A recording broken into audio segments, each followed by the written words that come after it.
कोई भी इस धर्म में चलने वाले को परास्त नहीं कर सकता। ये बात ध्यान से समझ लीजिए। जैसे कोई बहुत बड़ा तांत्रिक है और वो भूतों को वश में करने वाला है और तुम्हारे ऊपर भूत लगा दे, तंत्र के द्वारा मारण मूठ या कोई शाप या किसी तरह का अमंगल, ध्यान दीजिए, इस धर्म की बड़ी महिमा है।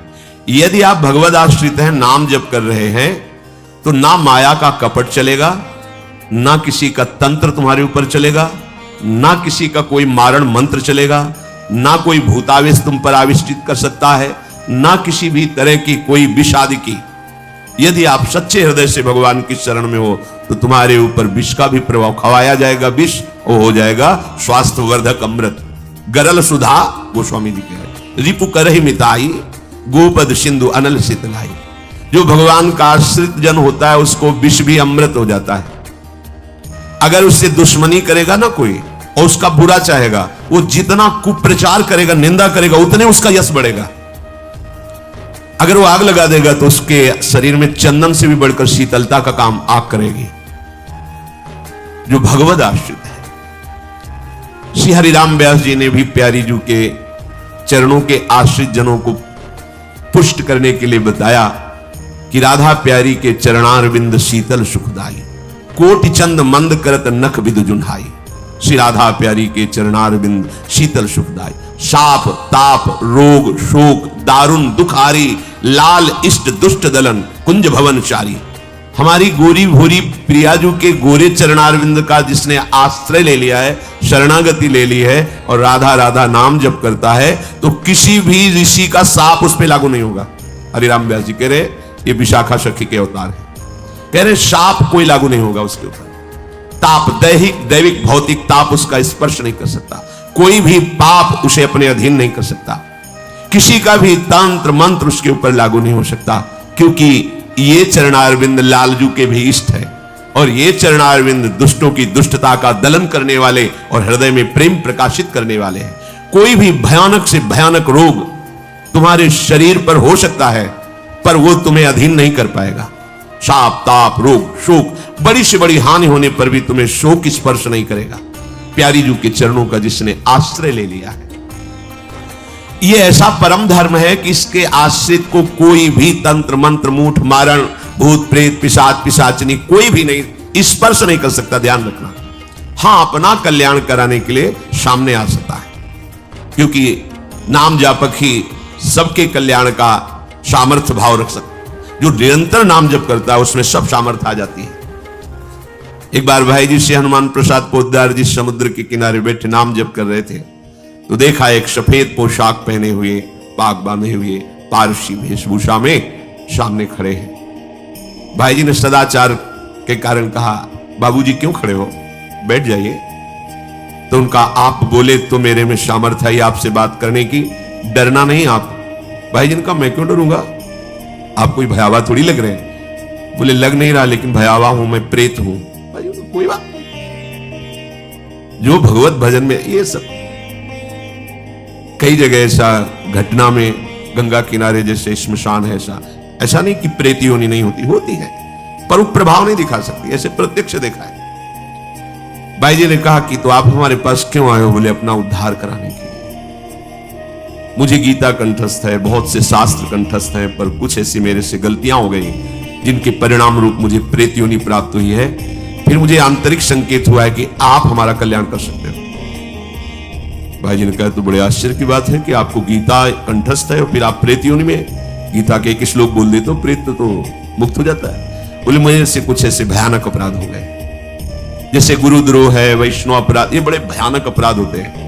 जब किसी का पतन होना होता है तो माया यही खेल खिलवाती है, क्योंकि और सब पाप है वो दरस परस अगनाश, गुरुजनों के संतों के दर्शनों से ही नष्ट हो जाते हैं। लेकिन संत द्रोह, नाम जापक, वैष्णव द्रोह, गुरु अवज्ञा, गुरुद्रोह, ये भयानक अपराध होते हैं, इनसे दुर्गति हो जाती है। तो अपना कल्याण करने के लिए कोई ऐसा भले नहीं तो किसी भी भक्त के सामने, भगवद आश्रित नाम जापक के सामने किसी का चेटक नहीं चलता है। मथुरा दास जी की भक्ति का प्रभाव, हजारों लोग अनुयायी, हजारों लोग शिष्य बन गए।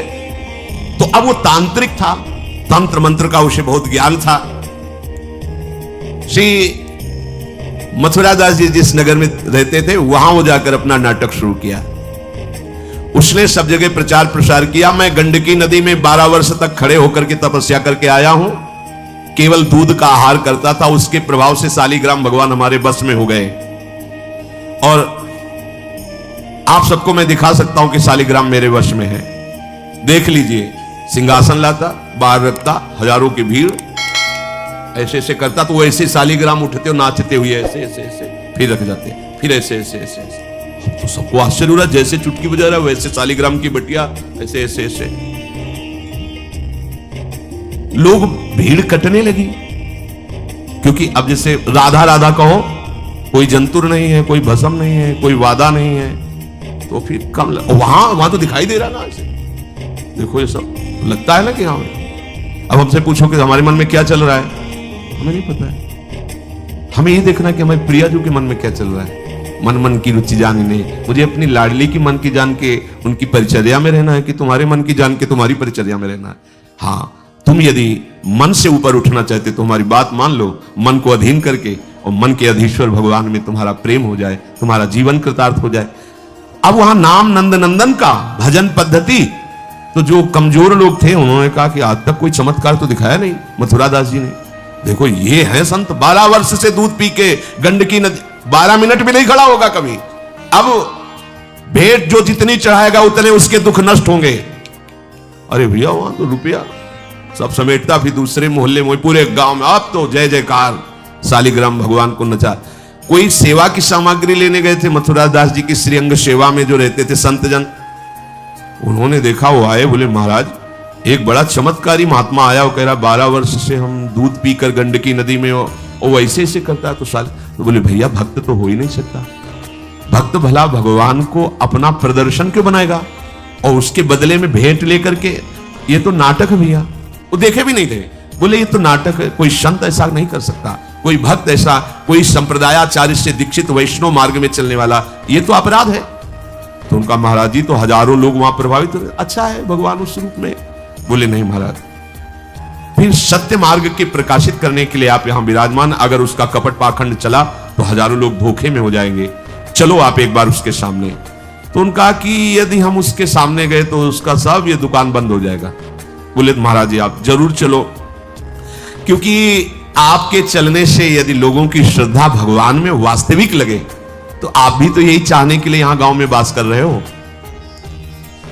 उनको बड़ा दुख हुआ कि एक तो उसको दुख होगा, उसका नाटक बंद होगा, दूसरा कि वो जान क्यों नहीं रहा है जिन भगवान को तुम नचा रहे हो, अगर वास्तविक उनके तुम सेवक बन जाओ तो तुम्हें सब कुछ प्राप्त हो जाएगा। शालिग्राम भगवान श्री हरि ही है, कोई और नहीं है। पर बहुत जब उन्होंने कहा तो कहा चलो अच्छा, तो पाए परि गए लेके जाए ढिग ठाढ़े भये, चाहत फिरायो पे न फिरे सोच पर्यो है, जान गयो आप कछु याही को प्रताप ये पे, मारो करि जाप यो विचार मन धर्यो है, मुठिले चलाई भक्ति तेज आगे आई नाही, वाही लपटाई भयो ऐसो मानो मर्यो है, वे करि दयाल जा जीवायो समझायो, प्रीति पंथ दर्शायो ही भायो शिष्य कर्यो है। सभी शिष्यों ने चरण पकड़ करके मथुरा दास जी को मनाया कि आप वहां चले। तो आप गए सादे वस्त्र सहज स्वरूप साधु का, जाके भीड़ भी इनके साथ है कि भाई उनका भी प्रभाव था, तो बहुत सी भीड़ साथ गई। जाकर के गांव वालों ने कहा कि भैया वो आप जो स्वामी जी दिखाते थे सालीग्राम भगवान का चमत्कार वो दिखाइए, हमारे गुरु जी आए हुए हैं। ये तो उसने जाना था कि महिमावान है तभी तो वो आया था, पर उसको ये पता नहीं था कि हमारा प्रोग्राम इनके सामने नहीं चल पाएगा, क्योंकि भगवान नाम जापक के आगे कोई तंत्र मंत्र, कोई श्राप पाप ताप ये सब नहीं, वास्तविक जो भगवत मार्ग में है। अब उसने निकाला सिंहासन और पूरा सब सालीग्राम जी को, तो केवल चुटकी ही बज रही थी, सालीग्राम भगवान वहीं बैठे थे। हर प्रयास कर लिया, कोई चमत्कार नहीं। लोगों ने कहा कि दिखाओ ना, अब ये हमारे गुरु जी हैं, गांव में रहते हैं। अब भक्त की निष्ठा के सामने भगवान को भी छोटा बनना पड़ता है। इतने महान भगवान भक्त बलि जी के सामने बामन बन के भीख मांगने के लिए गए। भक्ति निष्ठा जीत सकते थे, आज्ञा दे सकते थे, ना आज्ञा दी और ना विजय प्राप्त की, भिक्षा में मांग करके दिया। माता दी थी कि आपकी चाह है कि राज्य पद देवराज को मिले, तो आपकी आराधना से मैं जाऊंगा, पर वो मेरा भक्त है, ना युद्ध करूंगा ना आज्ञा दूंगा, पर मांग के लाऊंगा। भगवान भिक्षुक बन के गए। भक्त के आगे नौटंकी नाटक कहां चल सकता है? अरे जुगनू तब तक चमकती रहे जब तक सूर्य प्रकट नहीं होता। सूर्य प्रकट हुआ तो लाखों जुगनुओं का कोई मतलब नहीं रह जाता। नौटंकी नाटक, ये साधुता का भेष धर के कितने दिन चलेगा? जिस दिन पोल खुलेगी ना, उस दिन सब नष्ट हो जाएगा, सब नष्ट हो जाएगा। लोग परलोक तो पहले ही नष्ट हो चुका था। पाखंड न करे। हम कह रहे तुम्हें धन चाहिए, तुम्हें सम्मान चाहिए, राम राम भजो, कृष्ण कृष्ण भजो, हरि हरि भजो, विश्व नमन करेगा, ईमानदारी से भजो। हमने ऐसे संत भगवान देखे, ककारा नहीं पड़े, कुछ नहीं जानते, बस एक ओम, दुई ओम, तीन ओम, चार ओम ऐसे जपते, और लोग न्यौछावर थे, सीधे सरल ओम ओम, राम राम, कृष्ण कृष्ण, साफ सुथरे। कबीरदास जी जैसे वहां राम राम राम राम। श्री स्वामी सत्संगानंद जी महाराज बक्सर, बस इतने। जब कोई बेटा राम राम, ऐसे लगते थे कि मतलब इनको पी जाएं, अपने हृदय में रख ले। इतने दुलारे वयोवृद्ध थे, ऐसा सुंदर रूप, ऐसी कोमलता, ऐसा आकर्षण, बस राम राम राम। अरे प्रभु के नाम में क्या नाटक करने की जरूरत क्या है? पाखंड कर। प्रभु महालक्ष्मी पति हो, तुम्हें लक्ष्मी ही चाहिए तो वो सब दे देंगे, काहे को नाटक करे, काहे को किसी को भ्रम में डाले। तुम भ्रम में हो, दूसरे अरे भैया तुम राम राम जपो, कृष्ण कृष्ण जपो, तुम्हारा मंगल इसी, बस इसी में मंगल होगा, दूसरा मंगल कर ही नहीं सकता। अब उनके प्रभाव से उनका कुछ नहीं हुआ। अब तो लोग कहने लगे दिखाओ ना, इसका मतलब तुम नाटक कर रहे थे। अब सबके सामने उसका मान नष्ट हुआ, उसका सब तंत्र बेकार हो गया। कुछ लोगों ने कहा पकड़ो और मारो इसको, पीटो, बहुत नाटक करके रुपया कमा लिया, सब छीन लो, धन छीन लो। किसी ने कहा मार पीट के इसे न्यायाधीश के पुलिस डिपार्टमेंट को दो। ये मथुरा दास जी ने सबसे कहा देखो अगर हमको लाए हो तो हमारी बात मानो, इनको किसी भी तरह का कष्ट मत दो, कोई भी बंधन नहीं। और उनसे कहा भैया आप जिसका नाटक कर रहे हो ना, अगर सत्यता से इसे मान लो तो जिन लोगों ने रुपए चढ़ाए ये बहुत थोड़े हैं, वो तुम्हें निहाल कर देगा। सत्यता से भजन करो, काहे को नाटक करते हो? इतना कह के वो चले गए। पर उसको समझ में नहीं आया। उसने कहा अच्छा तुम अपनी दिखा दी, अब मेरी देखना। सबके बीच में कहा तुमने अपनी दिखा दी, अब मेरी। मूर्ख को समझ में नहीं आता। उसने कहा ठीक है तुमने दिखा दिया, अब कल सुबह तक तुम देखना कि मैं तुम्हारा क्या करता हूं, क्योंकि उसे मारण का प्रयोग आता था। अब ये क्रोध उत्पन्न हो जाए तो राक्षस बना देता है, और क्रोध उत्पन्न होता है कामना से, और उसकी कामना सब नष्ट हो गई ना, सब किया कराया सब माटी हो गया, क्योंकि लाखों लोग प्रभावित हो रहे थे। अब वो क्रोध के वशीभूत होकर तामसी जप करने लगा। तामसी जप होता है विनाशकारी। अपवित्र सिद्धियां उसके पास थी। पवित्र सिद्धियां भी होती है जो दूसरों का मंगल करती है, अपवित्र सिद्धियां होती है जो दूसरों का नाश करती है। उसने मारण विद्या का अनुष्ठान किया, जिसे देहाती भाषा में मूठ कहते हैं। आज मैं इस अभिचार से उस महात्मा का सर्वनाश कर दूंगा। भूल भूल भारी भूल। जो साधु की मीच तक है वो उसी मीच से मरता है, ये तो समझ में ही नहीं आया।